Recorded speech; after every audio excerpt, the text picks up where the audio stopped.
സുരേഷ് ഗോപിയെ B J P കേന്ദ്ര നേതൃത്വം തേച്ചോ? രാവിലെ ഏഷ്യാനെറ്റ് കണ്ടപ്പോൾ മുതൽ എനിക്കുള്ള തോന്നുക.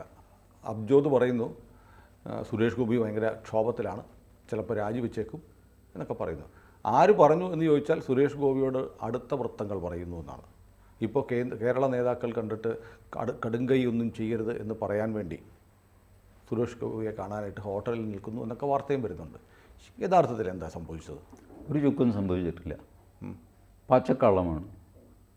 ഈ ടി വിക്കാരുടെ സ്ഥിരം നമ്പറാണ്. അടുത്ത വൃത്തങ്ങൾ പറഞ്ഞു, കേന്ദ്ര വൃത്തങ്ങൾ പറഞ്ഞു, സംസ്ഥാന വൃത്തങ്ങൾ പറഞ്ഞു. ഇതൊക്കെ വൃത്തമാണ്, വട്ടപൂജയാണ്.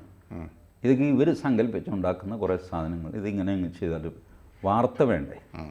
വാർത്തയ്ക്കായിട്ട് ഏറ്റവും സന്തോഷമായിട്ട് മനോഹരമായിട്ട് നുണ പറയാവുന്നത് ബി ജെ പിയെ പറ്റിയാണ്. ബി ജെ പിക്കാർ ഒരു പരാതിയും പറയില്ല. പരാതി പറയുമ്പോൾ ചിലപ്പോൾ കരയുകയൊക്കെ ചെയ്യും, എന്നെപ്പറ്റി ഇങ്ങനെ കൊടുക്കാമോ എന്നൊക്കെ ചോദിച്ചു. ഇതിൽ കവിഞ്ഞുള്ള പ്രതികരണം അവരുടെ ഉണ്ടാവില്ല എന്ന് പറയാം. അതുകൊണ്ട് ധൈര്യമായിട്ട് ബി ജെ പിയെ പറ്റി, സുരേഷ് ഗോപിയെ പറ്റി എന്ത് വേണമെങ്കിലും പറയാം. ഒരു ബൈറ്റ് ഇവർ ഈ രാവിലെ മുതൽ ഓടിക്കുന്ന നരേറ്റീവിന് പറ്റിയ ഒരു ബൈറ്റ് ഏതെങ്കിലും ഒരു മനുഷ്യൻ്റെ, ഒരു മണ്ഡലം പ്രസിഡൻറ്റിൻ്റെ ഇവർക്ക് കാണിക്കാനുണ്ടോ? അതില്ല, ഇല്ല. ഇൻസൈഡ് ഇൻഫർമേഷൻ ഇത് തന്നെയാണ്. Confirmed source, informed source, suspected source, other source, ഇങ്ങനെയൊക്കെ പറഞ്ഞ് കുറേ വാക്കുകളുണ്ട് ഈ പത്രക്കാരുടെ. ഇതൊക്കെ ആ സ്റ്റുഡിയോ ഇരിക്കുന്ന വിദ്വാൻ തന്നെയാണ്. ഇവർ തന്നെ ചെയ്യുന്നതാണ്. തിരിച്ചുള്ള ആക്ച്വൽ വാർത്ത വന്നു കഴിഞ്ഞാൽ അത് സപ്രസ് ചെയ്യുകയും ചെയ്യും. അപ്പോൾ ഇന്നലെ ഈ എല്ലാവരും കാണിച്ചുകൊണ്ടിരുന്ന ഒരു വാർത്ത ഏഷ്യാനെറ്റ് കാണിക്കുന്നില്ല. അതേതാ? രാജീവ് ചന്ദ്രശേഖറിൻ്റെ വാർത്ത അവർ കാണിച്ചില്ല. അപ്പം ഞാൻ വിചാരിച്ചു ഇത്ര വലിയ നേരോടെ നിർഭയം നിരന്തരം ചെയ്യുന്നവർ അത് കാണിക്കുന്നില്ല. അത് തന്നെ. ഇതൊക്കെ തന്നെയാണ് ഇപ്പോൾ ഈ പറഞ്ഞ സുരേഷ് ഗോപിയെ അനുനയിപ്പിക്കാനായിട്ട് ആൾക്കാർ പോയി എന്നൊക്കെ പറയുന്നത്. അത് ബാക്കി ചാനലുകൾ കാണിക്കാത്തതുണ്ട്. അല്ല, ഒരു സംശയം ചോദിക്കട്ടെ. രാജീവ് ചന്ദ്രശേഖർ പറയാറുള്ളത് അദ്ദേഹം വാർത്താ കാര്യത്തിലൊന്നും ഇടപെടാറില്ല. അത് ഇടപെട്ടു എന്ന് ഞാൻ പറഞ്ഞില്ലല്ലോ. പിന്നെ ഏഷ്യാനെറ്റ് കാണിക്കാൻ നാട്ടിലെ എല്ലാ ചാനലും കാണിക്കുന്നുണ്ടല്ലോ. അല്ല, അതാണ് ഞാൻ പറഞ്ഞത്. ഏഷ്യാനെറ്റിന് സ്വന്തം മുറിക്കകത്തെ ആനയുണ്ടല്ലോ, എലഫൻ്റ് ഇൻ ദ റൂം, അത് കണ്ടില്ല എന്ന് നടിക്കുന്ന ത്വരപ്പന്മാരാണ് ഏഷ്യാനെറ്റുകാർ. അതേസമയം മറ്റുള്ളവൻ്റെ കണ്ണിലെ കരട് അവർ കണ്ടുപിടിക്കുകയും ചെയ്യും. ഇല്ലെങ്കിൽ ഒരു കരട് ഇട്ടിട്ട് അതിൻ്റെ ഫോട്ടോ എടുത്ത് നമ്മളെ കാണിക്കും. ഇങ്ങനെയൊക്കെ ചെയ്യുന്നതാണ്. അല്ലാതെ ഇതെന്താണ് എനിക്ക് മനസ്സിലാവും. സുരേഷ് ഗോപിയെ എന്താണ് അനുനയിപ്പിക്കാൻ? എന്ത് പറഞ്ഞു സുരേഷ് ഗോപി? സുരേഷ് ഗോപി ഒന്നും പറഞ്ഞിട്ടില്ല. എന്നിട്ട് ഈ 3 പേരുടെ പേര് P K Krishnadas, B Gopalakrishnan, പിന്നെ MP രമേശ്, ഈ 3 പേര് ഹോട്ടലിലേക്ക് പോയി. അതിൻ്റെ വിഷ്വലും ഉണ്ട്. സുരേഷ് ഗോപിയെ അനുനയിപ്പിക്കാൻ. സുരേഷ് ഗോപി എന്ന കൊമ്പന് ഇടഞ്ഞു കഴിഞ്ഞാൽ അനുനയിപ്പിക്കുന്ന ഒരേ ഒരു മനുഷ്യനെ എൻ്റെ നിരീക്ഷണത്തിലുള്ളൂ, അത് മമ്മൂട്ടിയാണ്. ബാക്കിയുള്ളവരെ ആര് ചെന്ന് കഴിഞ്ഞാലും തുമ്പിക്കൈ ഉരുട്ടി ഒറ്റ അടി വെച്ച് കൊടുക്കും ആ കൊമ്പൻ. ആരെയും വഹിക്കില്ല. അത് പക്ഷേ പേടിച്ചിട്ടല്ല. ഈ സുരേഷ് ഗോപിയെ അനുനയിപ്പിക്കാൻ പി കെ കൃഷ്ണദാസിന് എന്താ ഇത്ര വലിയ എന്തനുനയിപ്പിക്കാൻ? എന്ത് സംഭവിച്ചു എന്നാണ്? പ്രധാനമന്ത്രിയാണ് ക്യാബിനറ്റ് തീരുമാനിക്കുന്നത്. അതിനപ്പുറത്തേക്ക് പി കെ കൃഷ്ണദാസിനും ബി ഗോപാലകൃഷ്ണനും ഒക്കെ എന്ത് ചെയ്യാൻ പറ്റും? സുരേഷ് ഗോപിക്ക് എന്ത് ചെയ്യാൻ പറ്റും? സുരേഷ് ഗോപിയുടെ പ്രശ്നങ്ങൾ ഇവർ ചർച്ച ചെയ്യും. സുരേഷ് ഗോപിക്ക് എന്ത് പ്രശ്നം? എനിക്കത് മനസ്സിലാവുന്നില്ല. സുരേഷ് ഗോപിക്ക് പ്രശ്നമുള്ളതായിട്ടൊരു സൂചന പോലും ഇവർക്ക് കാണിക്കാനില്ല. ഒരു വാക്ക് പോട്ടെ, ഒരു നടപ്പ് ഒന്നുമില്ല കയ്യിൽ. എന്നിട്ട് വാർത്തയിട്ട് മുഴിപ്പിച്ചുകൊണ്ടിരിക്കുകയാണ്. അല്ല, ഇവരുടെയൊക്കെ പ്രതീക്ഷ കേരളത്തിലെ ജനങ്ങളും പ്രതീക്ഷിച്ചു. തൃശ്ശൂരൊക്കെ പ്രചാരണ വിഷയമായിരുന്നു. തൃശ്ശൂരിന് ഒരു ക്യാബിനറ്റ് മന്ത്രി, ക്യാബിനറ്റ് റാങ്ക് കിട്ടിയില്ല എന്നൊരു ഖേദം പാർട്ടി അണികളിൽ പലർക്കുമുണ്ട്. അത് അങ്ങനെയാണല്ലോ. സുരേഷ് ഗോപി പ്രധാനമന്ത്രിയാകും എന്ന് പ്രചരിപ്പിച്ചിരുന്നെങ്കിൽ കുറച്ചുകൂടെ നെഗറ്റീവ് വാർത്ത ഇപ്പോൾ കിട്ടുമായിരുന്നു. പ്രധാനമന്ത്രിയാകുമെന്ന് വിചാരിച്ചു, ആയില്ല. ഇങ്ങനെ ചെയ്യാം. You set the target very high, so the disappointment will be very high. ഇതാണ് അതിൻ്റെ പ്രിൻസിപ്പിൾ. സുരേഷ് ഗോപി പിന്നെ പ്രധാനമന്ത്രി എന്ന് പറഞ്ഞു കഴിഞ്ഞാൽ ആൾക്കാർ അപ്പം തന്നെ അത് നുണയാണെന്ന് പറയും. അതുകൊണ്ട് പ്രധാനമന്ത്രി എന്ന് പറഞ്ഞില്ല. ക്യാബിനറ്റ് പദവി. ക്യാബിനറ്റ് മന്ത്രിക്ക് കിരീടമുണ്ടോ? ഈ സഹമന്ത്രിയും ക്യാബിനറ്റ് മന്ത്രിയും തമ്മിലുള്ള വ്യത്യാസം എന്താണെന്ന് പറഞ്ഞു. അല്ല, ക്യാബിനറ്റ് മന്ത്രിമാർക്ക് മന്ത്രിസഭാ യോഗത്തിൽ പങ്കെടുക്കാം, തീരുമാനങ്ങൾ എടുക്കാം. അല്ല, അപ്പോൾ പവറിൽ എന്താ വ്യത്യാസം? പറ. ഒരു വ്യത്യാസവുമില്ല. അവർ രണ്ടുപേരും ഏകാഭിപ്രായക്കാരാണെങ്കിൽ സഹമന്ത്രി എന്ത് ചെയ്യുന്നോ അതിന് താഴെയൊക്കെ ക്യാബിനറ്റ് മന്ത്രി ഒപ്പിട്ടങ്ങ് കൊടുക്കും. ക്യാബിനറ്റിൽ കൊണ്ടുപോയി പാസ്സാക്കി കൊണ്ടുവരും. അപ്പോൾ ക്യാബിനറ്റ് മന്ത്രി പലപ്പോഴും സഹമന്ത്രിയോട് പറയും, ഏയ് നാളെ എന്തൊക്കെയാണ് ക്യാബിനറ്റ് മീറ്റിംഗാണ്, താനൊന്ന് റെഡിയാക്കി വയ്ക്കുക. അല്ല, അത് ചേട്ടൻ ചെയ്യേണ്ടതല്ലേ. എടാ എനിക്ക് സമയമില്ല, എനിക്കൊന്ന് ആഗ്രയിൽ പോകണം, താജ്മഹൽ കാണാം, ഭാര്യയെ കൊണ്ടുപോകാമെന്ന് പറഞ്ഞിട്ട് ഒന്ന് ചെയ്യുമനെ. സഹമന്ത്രിയാണ് സകല ജോലിയും ചെയ്യുന്നത്. ഇയാൾ ആഗ്രയിൽ നിന്ന് തിരിച്ചു വന്ന് നേരം വിളിക്കുക, കോട്ടൊക്കെ ഇട്ട് എല്ലാം ഉണ്ടല്ലോ ഇതിനകത്ത് ഉണ്ട്. അത് കൊണ്ടുപോകുന്നു, ക്യാബിനറ്റിൽ വയ്ക്കുന്നു, ടപ്പ് ഡിസിഷൻസ് എടുത്തു കഴിഞ്ഞു. ഇത് ഈ ക്യാബിനറ്റ് മന്ത്രിയും സഹമന്ത്രിയും തമ്മിൽ വഴക്കാണെന്നും സഹമന്ത്രി എന്തോ കുറഞ്ഞ ആളാണെന്നും ഇങ്ങനെയൊക്കെ വിചാരിക്കുന്നതുകൊണ്ടാണ് ഈ പ്രശ്നം. അതേസമയം അങ്ങനെ കുറഞ്ഞ ആൾക്കാരും ഉണ്ട്. ക്യാബിനറ്റ് മന്ത്രിയോട് മോദി പറയും, അതേ ഞാനൊരു സഹമന്ത്രിയെ വെച്ചിട്ടുണ്ട്, आपको पता है थोड़ा पॉलिटिकल इक्वेशन वहाँ का, हाँ ठीक है तो देख लेना, भेजा नहीं है उसको लेकिन करना पड़ता है. ഇങ്ങനെ പറഞ്ഞിട്ട് തലയിൽ വലിയ വെളിവൊന്നും ഇല്ലാത്തവനെ സഹമന്ത്രിയായിട്ട് വയ്ക്കും. ക്യാബിനറ്റ് മന്ത്രി അറിയാം ഇതുകൊണ്ടൊന്നും കൊള്ളില്ല, അവൻ ആഫീസിൽ വന്നോ ഇല്ലെന്ന് പോലും പുള്ളി അന്വേഷിക്കുകയില്ല, ചെയ്യും. ചായ വരുത്തുമ്പോൾ ഒരെണ്ണം അവനും കൂടെ കൊടുത്തേക്കെന്നൊക്കെ പറയും. അങ്ങനെ പോയി ഇടയ്ക്ക് വിളിപ്പിക്കുക, എങ്ങനെയുണ്ട് മോനെ സുഖമാണോ, സാറ് ഞാൻ ചില കാര്യങ്ങൾ മനസ്സിൽ വിചാരിച്ചിരുന്നു, അതൊക്കെ ഒരു കടലാസിൽ കുറിച്ച് കൊണ്ടുവന്നാൽ മതി, ഇപ്പം ഞാൻ കുറച്ച് ബിസിയാണ് പറഞ്ഞോളൂ. ഇങ്ങനെ സുഖമായിട്ട് സഹമന്ത്രിമാരായിട്ട് ജീവിക്കുന്നവരുണ്ട്. ഫോട്ടോ ഒക്കെ എടുക്കും, അവരുടെ നാട്ടിൽ പോയിട്ട് അവർക്ക് സ്വീകരണം അത് ഇത് കൊടുക്കും, പോലീസ് എസ്കോർട്ട് ഉണ്ടാവും. ഇതിൽ ഈ മന്ത്രിസ്ഥാനത്തിൻ്റെ അല്ലെങ്കിൽ MP സ്ഥാനത്തിൻ്റെ ഗൗരവം മനസ്സിലാക്കിയ ഒരു നിമിഷം സുരേഷ് ഗോപിയുടെ ഉണ്ടായി. എനിക്കതൊരു വലിയ സന്തോഷവും തോന്നി. ഏതോ റോഡ് നന്നാക്കണം എന്ന് സുരേഷ് ഗോപിയോട് ആവശ്യപ്പെടുന്നു ജനം. സുരേഷ് ഗോപി പറയുന്നു, പറ്റില്ല, നിങ്ങൾ എന്നെ ജയിപ്പിച്ചാൽ പോലും എനിക്ക് റോഡ് നന്നാക്കാൻ പറ്റില്ല, ഇത് നന്നാക്കണമെങ്കിൽ കേരളത്തിൻ്റെ ഭരണം BJPക്ക് കിട്ടണം. അന്ന് എനിക്ക് മനസ്സിലായി സുരേഷ് ഗോപിക്കറിയാം ഒരു MP-യുടെ റീച്ച് എവിടം വരെയുണ്ട്. എല്ലാ MP-മാരും കടിക്കുന്നതാണ്, റോഡ് നന്നാക്കും, ഇവർക്ക് നന്നാക്കാൻ പറ്റില്ല. സുനില്ല, ഇവരുടെ കയ്യിൽ അധികാരമില്ല. അത് ഒന്നുകിൽ സംസ്ഥാനത്തിനാണെങ്കിൽ PWD, അല്ലെങ്കിൽ മിക്കവാറും തൃശ്ശൂർ കോർപ്പറേഷൻ്റെ ആയിരിക്കും ആ റോഡ്. സുരേഷ് ഗോപി വിചാരിച്ചാൽ നന്നാക്കാൻ പറ്റില്ല, അല്ലെങ്കിൽ പഞ്ചായത്തിൻ്റെ ആയിരിക്കും. ഇത് എങ്ങനെ ചെയ്യുമെന്ന്? പഞ്ചായത്തി രാജ് ആക്ട് അനുസരിച്ച് MP-മാർക്കും MLA-മാർക്കും വികസനത്തിൽ ഒരു പങ്കുമില്ല. MP-ക്ക് പിന്നെ ചെയ്യാം. ഇപ്പോൾ ഒരു all India institute of medical science കേരളത്തിൽ വേണം. തൃശ്ശൂർ അതിന് പറ്റിയ സ്ഥലമുണ്ടെങ്കിൽ സുരേഷ് ഗോപി പോയി കണ്ട് ആ സ്ഥലമൊക്കെ ഐഡൻറ്റിഫൈ ചെയ്തിട്ട് ഒരു പ്രൊപ്പോസലൊക്കെ ഉണ്ടാക്കി കേന്ദ്ര ഈ ആരോഗ്യമന്ത്രിക്ക് കൊടുത്ത് അപ്രൂവ് ചെയ്യിച്ചിട്ട് അവിടെ all India institute of medical science കൊണ്ടുവരാം. അതാണ് വികസനമെങ്കിൽ. ആശുപത്രി വരുന്നത് വികസനമാണെന്ന് വിചാരിക്കുന്നത് ഭൂലോകത്ത് മലയാളികൾ മാത്രമേ ഉള്ളൂ. ആശുപത്രിയുടെ എണ്ണം കൂടുന്നത് ആരോഗ്യത്തിൻ്റെ ലക്ഷണമാണോ അനാരോഗ്യത്തിൻ്റെ ലക്ഷണമാണ്. പക്ഷേ കേരളത്തിൽ അത് അങ്ങനെയല്ല. സൂപ്പർ സ്പെഷ്യാലിറ്റി ഹോസ്പിറ്റലിൽ 8 എണ്ണമാണ്. 8 എണ്ണം അറിയാമോ? അപ്പോൾ എന്താ നാടിൻ്റെ പുരോഗതിയല്ല, മുഴുവൻ രോഗിയാണ്. പണ്ടാണ് ചാവാൻ കാത്തിരിക്കുന്ന രോഗമല്ല, സൂപ്പർ സ്പെഷ്യാലിറ്റി. അവൻ്റെ കരളും കിഡ്നിയും ഒന്നുമില്ല. എല്ലാത്തിനും സപ്പോർട്ട് കൊടുത്ത് കിടത്തിയിരിക്കുകയാണ്. ഇങ്ങനത്തെ അന്ധവിശ്വാസം കേരളത്തിൽ നിലനിൽക്കുന്നത് എന്ത് ചെയ്യാൻ പറ്റും? ആശുപത്രി എന്നാൽ വികസനമാണ് എന്ന് ധരിക്കുന്ന ആൾക്കാർ. അതുപോലെ പരിസ്ഥിതി നാശമാണ് വികസനം എന്ന് പറയുന്നത്. ഏത് വികസനത്തിലും പരിസ്ഥിതിക്ക് കുറച്ച് നാശമാകും. പക്ഷേ തിരിച്ചുള്ള ഇക്വേഷൻ മനസ്സിൽ കയറിയാലോ, പരിസ്ഥിതി നശിപ്പിച്ച് വേണം വികസനം നടത്താൻ, നശിപ്പിക്കാതെ നടത്തരുത്. എന്തെങ്കിലും വികസനം നടത്തണമെങ്കിൽ ഉറപ്പായിട്ട് പരിസ്ഥിതി നശിക്കണം. ഇങ്ങനെയൊക്കെ ചിന്തിക്കുന്ന ഇതുപോലെ ഭോഷ്കന്മാരാണ് നമ്മളെല്ലാവരും, ഞാനടങ്ങുന്ന മലയാളി. അപ്പോൾ ഈ വികസനമല്ലാതെ ഈ പറഞ്ഞ റോഡ് കലുങ്ക് ഇതൊന്നും ചെയ്യാൻ പറ്റില്ല. പിന്നെ ചെയ്യാൻ പറ്റുന്നത് MP ഫണ്ടിൽ നിന്നാണ്. അതൊരു 5 കോടി രൂപയുണ്ട്. 5 കോടി രൂപയ്ക്ക് എന്ത് ചെയ്യുമെന്നാണ്. ഒരു കലുങ്ക് പണിഞ്ഞ് ഞാൻ കഴിഞ്ഞു, 5 കോടി രൂപ കഴിഞ്ഞു. ഭയങ്കര കോസ്റ്റ്ലിയാണ് ഇപ്പോൾ സിവിൽ വർക്കെല്ലാം, പ്രത്യേകിച്ച് കേരളത്തിൽ ലേബർ ചാർജും ഒക്കെ വെച്ചിട്ട്. സുരേഷ് ഗോപി MP ആയിരുന്നപ്പോൾ, നേരത്തെ രാജ്യസഭ MP ആയിരുന്നില്ല, ആ സമയത്ത് അദ്ദേഹം രാജ്യസഭ MP നോമിനേറ്റഡ് MP ആയതുകൊണ്ട് ഇന്ന സ്ഥലത്ത് അദ്ദേഹത്തിൻ്റെ ഫണ്ട് ഉപയോഗിക്കണമെന്നില്ല. മറ്റ് MP-മാർക്ക് അവരുടെ നിയോജകമണ്ഡലത്തിൽ വേണം. ഒരല്പം മറ്റേ നിയോജകമണ്ഡലത്തിൽ കയറിക്കഴിഞ്ഞാലും കുഴപ്പമില്ല. കാരണം ഈ നിയോജകമണ്ഡലത്തിൻ്റെ അതിര് വെച്ചിട്ട് അവിടം വരെ സിമെൻ്റ് ഇട്ട് നിർത്താൻ പറ്റുമോ? അതിൻ്റെ ലോജിക്കൽ കൺക്ലൂഷനിൽ കൊണ്ടുപോകണം. അപ്പോൾ ഇതിൻ്റെ റൂളിൽ പറഞ്ഞിട്ടുണ്ട് അഡ്ജസൻറ്റ് നിയോജകമണ്ഡലം, അതിലും കുറച്ച് അങ്ങോട്ട് കയറി ചെന്നുകൊണ്ട് ദോഷമൊന്നുമില്ല, ആ പ്രോജക്റ്റ് അപ്രൂവ് ചെയ്യപ്പെടും. അല്ലാതെ കൃത്യം അതിൽ വെച്ച് അങ്ങ് നിർത്തുമൊന്നുമില്ല. അപ്പോൾ അങ്ങനത്തെ ഫ്ലെക്സിബിലിറ്റി ഉണ്ട്. ഇവർക്കത് ആ ഒരു ഇതുപോലുമില്ല, റെസ്ട്രിക്ഷൻ പോലുമില്ല. നോമിനേറ്റഡ് രാജ്യസഭ. അതുകൊണ്ട് സുരേഷ് ഗോപി നാടെങ്ങും പുള്ളിക്ക് കിട്ടുന്ന 5 കോടി രൂപ പ്ലസ് പുള്ളിയുടെ പോക്കറ്റിൽ നിന്ന് പുള്ളിക്ക് ട്രസ്റ്റ് അത് ഇതൊക്കെ അതിൽ നിന്ന് കുറേ വായിച്ചോ? ഈ സുരേഷ് ഗോപി തോൽക്കണം, തോറ്റേ അടങ്ങൂ എന്ന് പറഞ്ഞ് സർവേ വരെ നടത്തിയ ഒരു പത്രം ഇലക്ഷന് മുമ്പ് വരെ പറയാത്ത ഒരു അപദാനം ഇന്ന് വാഴ്ത്തിയിട്ടുണ്ട്. ട്രാൻസ്ജെൻഡേഴ്സ് അവരുടെ സർജറിക്ക് വേണ്ടി സുരേഷ് ഗോപി 12 ലക്ഷം രൂപ കയ്യിൽ നിന്ന് കൊടുത്തു. എന്നിട്ട് പറഞ്ഞു സർക്കാരിൻ്റെ കാശ് കിട്ടിയില്ലെങ്കിൽ ഇത്രയും തുക കൂടി ഞാൻ തരും. ഇന്നലെ വരെ ഇലക്ഷന് തൊട്ട് മുമ്പ് വരെ ഇതായിരുന്നില്ല.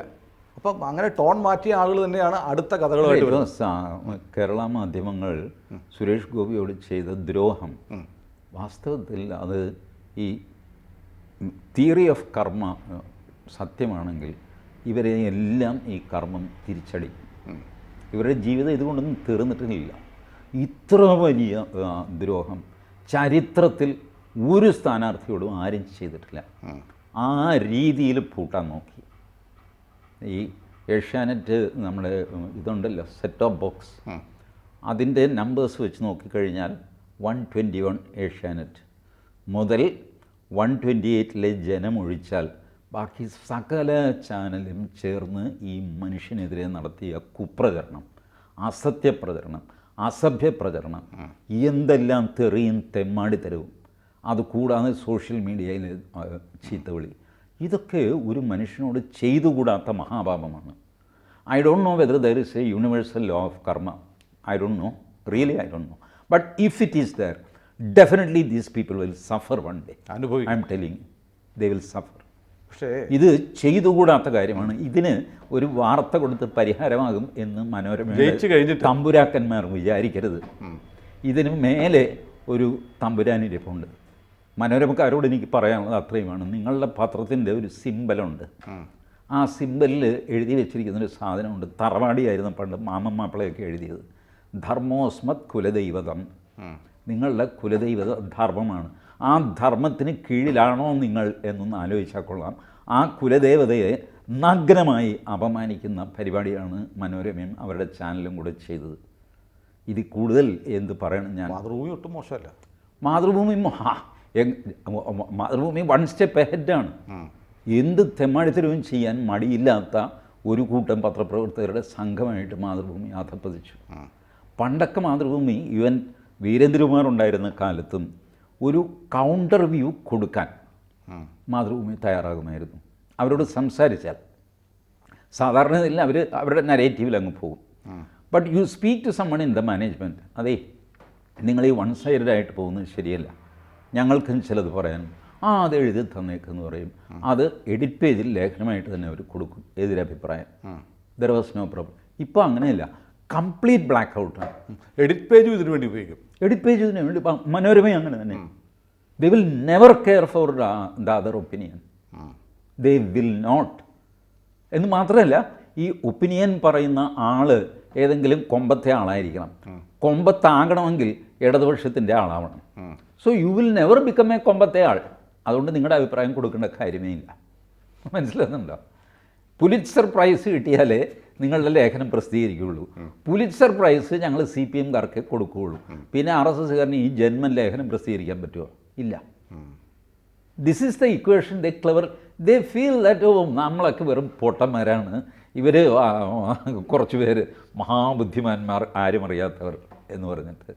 മാതൃഭൂമിയിൽ വന്നിട്ട് രാമചന്ദ്ര ഗുഹ, അവരുടെ പ്രധാനപ്പെട്ട മാതൃഭൂമി ആഴ്ചപ്പതിപ്പ് നടത്തിക്കൊണ്ടു പോകുന്ന രാമചന്ദ്ര ഗുഹയാണ്. എത്ര കാലമായി ആ മനുഷ്യൻ കാളമൂത്രം പോലെ അതിലെഴുതിക്കൊണ്ടിരിക്കുന്നു. ആ മനുഷ്യൻ വന്നിട്ട് അദ്ദേഹം പിണറായി വിജയനാണ് ഏറ്റവും വലിയ ഏകാധിപതി എന്ന് പറഞ്ഞു. മോദിക്ക് 2ാം സ്ഥാനം പുള്ളി കൊടുക്കുന്നു. പിണറായിയാണ് ഏകാധിപതി എന്ന് പറഞ്ഞു. ആ വീഡിയോ അമുക്കി ഇവർ അതാരോ എടുത്ത് പുറത്തിട്ടിട്ടുണ്ട്. ഇപ്പോൾ സോഷ്യൽ മീഡിയയിലുണ്ട് അത് 2 ആഴ്ചയായിട്ട്. This is the situation. Their own man telling nonsense about them. Nonsense അല്ല, സെൻസ് അബൌട്ട് ദം. TG ഞാനൊരു കാര്യം ചോദിക്കട്ടെ. TG തന്നെ പറഞ്ഞു ഇത്ര വലിയ ഭീകരമായ ആക്രമണം നേരിട്ട ഒരാളില്ല, ഉറപ്പായിട്ടും. എന്നിട്ടൊരു കൂറ്റൻ വിജയമാണ് നേടിയത്. എൻ്റെ ഭാര്യ പറഞ്ഞൊരു കാര്യം പറയാം. വളരെ സാധാരണക്കാരിയായ ഒരു വീട്ടമ്മയാണ്. സുരേഷ് ഗോപിയെ ഭയങ്കര ഇഷ്ടമാണ്. ഇത്രയും ആക്രമിക്കപ്പെട്ട ഒരു മനുഷ്യൻ്റെ മിന്നുന്ന വിജയത്തിന് അർഹമായ ഒരു പദവിയാണോ കിട്ടിയത്? സാധാരണ ഒരു വീട്ടമ്മയുടെ ചോദ്യമാണ്. ഏതാ അർഹമായ പദവി? ഏതാ അർഹമായ പദവി? ഒരു ക്യാബിനറ്റ് നിങ്ങളുടെ ക്യാബിനറ്റ് പദവി കൊടുത്തു കഴിഞ്ഞാൽ പിന്നെ വകുപ്പിനെ പറ്റി പറയും ഇല്ലേ? പറയിക്കും ഈ നരേറ്റീവുകാർ. ഈ വീട്ടമ്മ ഈ അഭിപ്രായം ഉണ്ടാക്കിയത് ഇവിടെ നിന്നാണ്? നിരന്തരം ടി വിയിൽ നിന്നാണ്. കുറഞ്ഞു പോയി ശരിയല്ലേ? ക്യാബിനറ്റ് പദവി കൊടുത്തു കഴിഞ്ഞാൽ പിന്നെ ആഭ്യന്തരമന്ത്രിയാക്കണം. അപ്പോഴും സുരേഷ് ഗോപി ഇവനെയൊക്കെ അങ്ങോട്ട് അടിച്ച് നിരപ്പാക്കില്ല. It's not possible. ആഭ്യന്തരമന്ത്രിക്ക് അങ്ങനെയൊന്നും ചെയ്യാൻ പറ്റില്ല. They don't know about what is what. അതുകൊണ്ടാണ് ഈ സാധാരണ വീട്ടമ്മമാർ ഇന്നലെ വൈകിട്ട് വരെ അമിത്ഷായെ ആഭ്യന്തരമന്ത്രി ആക്കാൻ ഇവർ തയ്യാറല്ലായിരുന്നു മാധ്യമങ്ങൾ. അപ്പോൾ അത് ഞാൻ ഈ വീട്ടമ്മമാരുടെ ആശങ്ക ഞാൻ മനസ്സിലാക്കുന്നു. കാരണം നമ്മളുടെ ചെറിയ കേരളത്തിൽ നമ്മളെ സംബന്ധിച്ചിടത്തോളം വലിയൊരു ഫൈറ്റ് നടത്തി വലിയ വിജയം നേടിയ ആളാണ് സുരേഷ് ഗോപി. ബട്ട് ഇമാജിൻ ഭാരതം, 140 കോടി മനുഷ്യരുള്ള ഭാരതം, അതിൽ 90 കോടിയാണ് വോട്ടർമാർ. അതിലേകദേശം 70 കോടി ആൾക്കാർ വോട്ട് ചെയ്തിരിക്കുന്നു. ഏതെല്ലാം എം പിമാർ എവിടെ നിന്നെല്ലാം തല്ലുകൊണ്ടും ജയിലിൽ കിടന്നും കണ്ടവൻ്റെ ആട്ടും തുപ്പും കേട്ടും എന്തെല്ലാം സഹിച്ച് നേടി വന്ന ആൾക്കാരാണ്. ഈ ഞാൻ പറയട്ടെ, സുരേഷ് ഗോപിയെ ചെറുതാക്കി പറയില്ല. അമിത്ഷാ അനുഭവിച്ച കഷ്ടപ്പാടിൻ്റെ 1000-1 സുരേഷ് ഗോപി അനുഭവിച്ചിട്ടില്ല. അമിത്ഷാ ജയിലിൽ പോയി കള്ളക്കേസ്. അമിത്ഷായെ 2 വർഷത്തേക്ക് ഗുജറാത്തിൽ കയറി നിന്ന് വിലക്കി. ഗുജറാത്തിൽ കയറാതെ നടന്നു അമിത്ഷാ. നേരിട്ട് ആൾക്കാരുടെ തല്ലല്ലാതെ ബാക്കി എല്ലാ തല്ലും കൊണ്ടു അമിത്ഷാ. ഇതൊന്നും സുരേഷ് ഗോപിക്ക് സംഭവിച്ചിട്ടില്ല. എത്ര വർഷം എത്ര കേസുകൾ വെച്ച് എന്തെല്ലാം ദ്രോഹം ചെയ്തു അമിത്ഷായും നരേന്ദ്രമോദിയെയും. ആൻഡ് യു ഫീൽ നമ്മുടെ കൺമുമ്പിൽ സുരേഷ് ഗോപിക്കെതിരെ കേസ്, അത് ഇത് കുപ്രചരണം ദുഷ്പ്രചരണം ഒക്കെ, തല്ലൊന്നും കിട്ടിയില്ല. കേരളത്തിൽ കാലുകുത്തി പോരുന്ന കോടതി വിധി വന്നില്ല, ജയിലിൽ കിടന്നില്ല. എന്നിട്ടും ഒരു പെങ്കൊച്ച് വേണ്ടാത്ത കേസ്, ഞാൻ പറയുകയാണ്, ആ പെൺകുട്ടിക്ക് വലിയൊരു ജീവിതം മുമ്പിലുണ്ട്. നമ്മുടെ കൺമുമ്പിൽ തന്നെ ആ പെൺകുട്ടി ഇതിന് സഹിക്കുന്നത് നമ്മൾ കാണും. ചെയ്യരുതായിരുന്നു അത്. ഞാൻ നേരിട്ട് ആ വീഡിയോ കണ്ടിട്ട് ഞാൻ പറയണം, ആ പെൺകുട്ടിയുടെ അച്ഛനാവാനുള്ള അപ്പൂപ്പനാവാനുള്ള പ്രായമുണ്ട് എനിക്ക്. ഐ എം ടെലിങ് യു, അസത്യം, അധർമ്മം, ഇതാണ് ആ പെൺകുട്ടി ചെയ്തത്. അവരെ കൊണ്ട് ചെയ്യിച്ചതാണ്. That too I understand. But ആ പെൺകുട്ടി അതിനും വഴങ്ങരുതായിരുന്നു. ആ സാമദ്രോഹം, ആ കംപ്ലയിൻറ്റ് കൊടുക്കരുതായിരുന്നു ആ പെൺകുട്ടി. And she is also going to suffer, I am telling you. But at the same time this is not comparable with what they have suffered. ഈ രാജ്നാഥ് സിംഗ്, നരേന്ദ്രമോദി, അമിത്ഷാ, ഇവരൊക്കെ സഹിച്ചതുണ്ടല്ലോ, നമുക്കൊന്നും മനസ്സിലാവില്ല. It is beyond our comprehension. So we feel അതിൽ തെറ്റൊന്നുമില്ല. നമ്മുടെ സുരേഷ് ഗോപി വളരെ വലുതാണെന്ന് വിചാരിക്കുന്നു. അവരെ സംബന്ധിച്ചിടത്തോളം അങ്ങനെയല്ല. സുരേഷ് ഗോപി മോശമാണെന്നല്ല അവർ റേറ്റ് ചെയ്യുന്നത്. ബട്ട് നിങ്ങൾ ക്യാബിനറ്റ് പൊസിഷൻസൊക്കെ തീരുമാനിക്കുമ്പോൾ ഇതെല്ലാം ഇതായിട്ട് വരും, ക്രൈറ്റീരിയ ആയിട്ട് വരും. ഒരാൾ സ്ട്രോങ് പേഴ്സണാലിറ്റിയാണ്, അതുകൊണ്ട് അയാളെ ക്യാബിനറ്റിൽ എടുക്കണമെന്ന് പറഞ്ഞാൽ പലപ്പോഴും അത് സാധ്യമല്ല. വിദേശകാര്യമന്ത്രി ഒരു സ്ട്രോങ് പേഴ്സണാലിറ്റിയാണ്, ക്യാബിനറ്റിൽ എടുക്കില്ല. കാരണം വിദേശകാര്യം എന്ന് പറയുന്നത് നിങ്ങൾ ഇൻറ്റേർണലി സ്ട്രോങ് ആയിരിക്കണം, ഔട്ട്വേർഡ്ലി വളരെ ഫ്ലെക്സിബിൾ ആയിരിക്കണം. അതൊരു പ്രത്യേക സ്കില്ലാണ്. അതുകൊണ്ടാണ് BJP-യിൽ ഇത്രയും ആളുണ്ടായിട്ടും ആക്റ്റീവ് പൊളിറ്റീഷ്യൻ അല്ലാത്ത ജയശങ്കർ എടുത്തു വച്ചിരിക്കുന്നത് ഇല്ലേ? അത് BJP-യിൽ MP-മാരില്ലേ, ജനപിന്തുണയുള്ളവരില്ലേ, സ്കില്ലുള്ളവരില്ലേ, ഒക്കെ ഉണ്ട്. ബട്ട് പ്രൂവൺ സ്കില്ലുള്ള ആൾ പുറത്തുനിന്ന് ഈ ജയശങ്കറാണ്. ദെർഫോർ ഹി ഈസ് ടേക്ക് ഇതുപോലത്തെ ഡിസിഷൻസ് എടുക്കേണ്ടി വരും. അത് നമ്മുടെ ആൾ മോശക്കാരനായതുകൊണ്ടല്ല, ആ ജോലിക്ക് ഫിറ്റായ, കുറേ കൂടെ ഫിറ്റായ വേറെ ആളുള്ളത് കൊണ്ടാണ്. ഇനി ക്യാബിനറ്റ് മിനിസ്റ്റർ, സഹമന്ത്രി, ഇതിൽ യാതൊരു വ്യത്യാസമില്ല. നിങ്ങൾ കഴിവുള്ളവനാണെങ്കിൽ സഹമന്ത്രി ഈസ് ഈക്വൽ ടു ക്യാബിനറ്റ് മന്ത്രി. കഴിവില്ലാത്തവനാണെങ്കിൽ യു ഹാവ് ബീൻ അക്കോമഡേറ്റഡ്, സുഖമായിട്ട് ജീവിച്ചു പോകാം. സുരേഷ് ഗോപിക്ക് കഴിവില്ല എന്നാരും കരുതുന്നില്ല. So he can perform. അതുകൂടാതെ ഈ ഒരു സാധനം വിശ്വസിക്കാവുന്ന ഒരു വാർത്തയായിട്ട് വന്നത് 1.5 വർഷത്തെ സമയം സുരേഷ് ഗോപി ചോദിച്ചു കമ്മിറ്റ്മെൻറ്റ് തീർക്കാനായിട്ട് സിനിമാ രംഗത്ത്. 4 സിനിമകളുണ്ട്. അപ്പം മോദി പറഞ്ഞു, ഒരു കാര്യം സഹമന്ത്രിയായിട്ടിരിക്കുക. അപ്പോൾ ചുമതലകൾ നിർവഹിച്ചില്ലെങ്കിൽ ക്യാബിനറ്റ് മന്ത്രി ഉണ്ടല്ലോ, കാര്യങ്ങൾ നടന്നോളുമല്ലോ. എന്നിട്ട് നിങ്ങൾ സിനിമ തീർന്നിട്ട് നമുക്ക് നോക്കാം, അടുത്ത ക്യാബിനറ്റ് റിഫ്രഷ്മെൻറ്റ് വട്ടവർ നോക്കാം, തൽക്കാലം ഇത്. സുരേഷ് ഗോപി പറഞ്ഞതായിട്ട് വിശ്വസിക്കാവുന്ന വാർത്ത വന്നത് ഇപ്പം എനിക്ക് മന്ത്രി പദവി അതെ വേണ്ട, ഇത് ഞാനിത് തീരട്ടെ. ഈ വിവാദം ഉണ്ടാക്കുന്ന മാധ്യമങ്ങൾ തന്നെ അത് പറഞ്ഞിരുന്നു. ഇത് ഈ ജോലി തീർന്നിട്ട് ഞാൻ മന്ത്രി ആയിക്കോളാം. അപ്പോൾ ഈ വിവാദം ഉണ്ടാകുമെന്ന് നരേന്ദ്രമോദിക്ക് അറിയാം. വേണ്ട പേരിനെങ്കിലും താൻ സത്യപ്രതിജ്ഞ ചെയ്യും, ഞാൻ പറയുന്നത് കേൾക്ക്, എന്നിട്ട് ആ ജോലി തീർത്തിട്ട് വാ. അല്ലെങ്കിൽ തലവേദനയാകും, തന്നെ പരിഗണിച്ചില്ല, അങ്ങനെ ചെയ്തില്ല, ഇങ്ങനെ ചെയ്തില്ല, ചതിച്ചു പിടിച്ചു എന്നൊക്കെ പറഞ്ഞിട്ട് എനിക്കതൊന്നും കേൾക്കാൻ വയ്യ. So you B A minister for namesake and then will. 4 സിനിമകളുടെ അഡ്വാൻസ് വാങ്ങിച്ചിട്ടുണ്ട്, കരാർ ഒപ്പിട്ടിട്ടുണ്ട്. അത് ചെയ്തില്ലെങ്കിൽ ഇതേ മാധ്യമങ്ങൾ തന്നെ കേന്ദ്രമന്ത്രി പറ്റിച്ചു എന്ന് പറയും. പറ്റിച്ചു എന്ന് മാത്രമല്ല, കാശ് മുടക്കിയവനോട്, കരാർ എഴുതിയവനോട് നന്ദി കേട് കാണിക്കരുത്. Never bitter A good people. Suresh Gopi അത് ചെയ്തില്ല. നല്ല മനുഷ്യരെ ചതിക്കരുത്. അത് എന്തിനു വേണ്ടിയിട്ടാണെങ്കിലും, പദവിക്കോ പണത്തിനോ പ്രശസ്തിക്കോ ഒന്നിനും വേണ്ടിയിട്ട് എത്ര ചെറിയവനായിക്കോട്ടെ അവന് കൊടുത്ത വാക്ക് തെറ്റിക്കരുത്. വാക്ക് വ്യത്യാസം, ബിട്രയൽ, ചതി, ഇത് വലിയ ദോഷം ചെയ്യും. ഞാൻ അത് കർമ്മം നിങ്ങളെ തിരിച്ചടിക്കും, ദൈവം നിങ്ങളെ ഇടിവെട്ടിക്കും, ഇതൊന്നുമല്ല ഞാൻ പറയുന്നത്. ഇയാൾ നല്ല മനുഷ്യനാണ്, അതുകൊണ്ടത് ചെയ്യരുതെന്നാണ് എൻ്റെ ആർഗ്യുമെൻറ്റ്. അല്ലാതെ വേറെ ഡിവൈൻ ഫോഴ്സ് പറഞ്ഞിട്ടുണ്ട്. ഒരു മര്യാദ എന്നുള്ള നിലയ്ക്ക്, മനുഷ്യത്വം എന്നുള്ള നിലയ്ക്ക് ആർക്ക് ഇപ്പോൾ സിനിമയ്ക്ക് കരാറൊന്നും എഴുതി കാണില്ല, വെറും വാക്ക് പറഞ്ഞായിരിക്കും. സുരേഷ് ഏട്ടാ എൻ്റെ സിനിമ ചെയ്യാം, നമുക്കൊരു കാര്യം ചെയ്യാം, ഡിസംബർ മുതൽ അത് ഷെഡ്യൂൾ ചെയ്യാം കേട്ടോ, യു ഗോ ഹെഡ്. അപ്പോൾ അതിൻ്റെ എഗ്രിമെൻറ്റ് അതൊക്കെ സൈൻ ചെയ്യാമടാ നമ്മൾ തമ്മിലല്ലേ എന്ന് പറഞ്ഞൊരു വാക്ക് കൊടുത്തിട്ടുണ്ടെങ്കിൽ പോലും അത് പാലിക്കണം. അങ്ങനെയാണ് സുരേഷ് ഗോപി ചെയ്യുന്നത്. അപ്പോൾ ഈ വാക്ക് പാലിക്കുന്ന ഇതും ഈ സഹമന്ത്രിയായിട്ട് സത്യപ്രതിജ്ഞ ചെയ്തതായ കുറേ ധർമ്മസങ്കടങ്ങൾ സുരേഷ് ഗോപിക്ക് ഉണ്ടാവും. സഹമന്ത്രി എന്നാൽ ഞാൻ പോലും ഇടയ്ക്കൊന്ന് ഡിപ്പാർട്ട്മെൻറ്റിൽ പോവുകയും ഇതൊക്കെ ചെയ്യണ്ടേ, അല്ലാതെ വെറുതെ മുങ്ങാൻ പറ്റില്ലല്ലോ സത്യപ്രതിജ്ഞ കഴിഞ്ഞിട്ട്. ഇങ്ങനെയുള്ള സംഗതികളുണ്ടാകും. ബാക്കിയൊക്കെ ഇവർ ഉണ്ടാക്കുന്ന, ഞാനിത് എനിക്ക് പറയാൻ വിഷമമുണ്ട്, പച്ചക്കള്ളം വാർത്തയായിട്ട് വിടും. പച്ചക്കള്ളം, അതാണ് ഇപ്പോൾ നമ്മൾ കണ്ടുകൊണ്ടിരിക്കുന്നത്.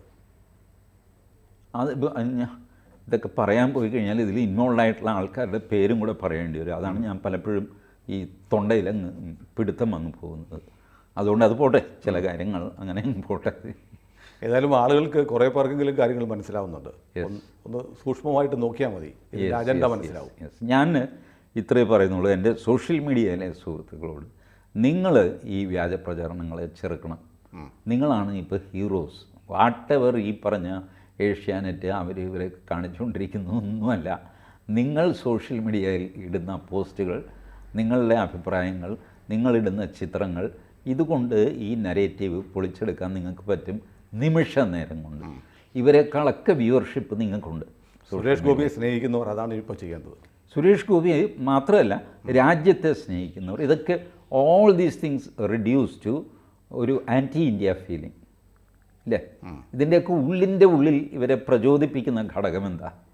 ഭാരതം അങ്ങനെ അങ്ങ് സൂഹിക്കണ്ട, അങ്ങനെ മുന്നോട്ട് പോകണം, ഇതാണ് ഈ വാശിയാണ്.